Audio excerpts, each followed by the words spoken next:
Ms Megan BASTICK, hello. You are a Gender and Security Fellow at the Geneva Center for Democratic Control of Armed Forces, DCAF. Given your experience, could you please tell us what makes a complaint mechanism effective and accessible to women who have experienced gender-based violence? Yes, having a complaint system that's both effective and accessible is really important, not only for when people have experienced violence, but also in creating an institution where violence is prevented.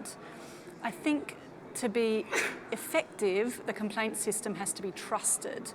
What we know about violence in armed forces is that it's often underreported. So we have a problem where women and men, but particularly women, in many cases feel unwilling to make a formal complaint because they don't think their confidentiality will be respected, because they fear retaliation, and they fear that the complaint system is not independent. And unfortunately, this is often the reality. In many armed forces, when you make a complaint, it's effectively your commander who hears it. So the commander is invested in not causing trouble, not having problems in his or her unit. So very often, a lack of independence in the system means that the complaint system doesn't work properly.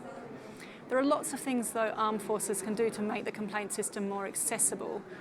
One of the key things is making sure there's lots of ways to complain.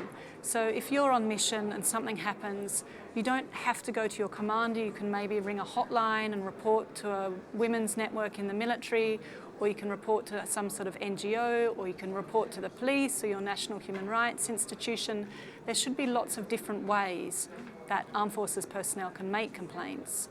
And then those mechanisms that do exist to receive complaints need to really actively do outreach. They need to go to training, they need to go to barracks and bases, they need to be there when recruits first walk in the door saying, if you have any problems, you can come and talk to us. Thank you so much, Mrs. BASTICK, for your intervention and information. Thank you. You're welcome.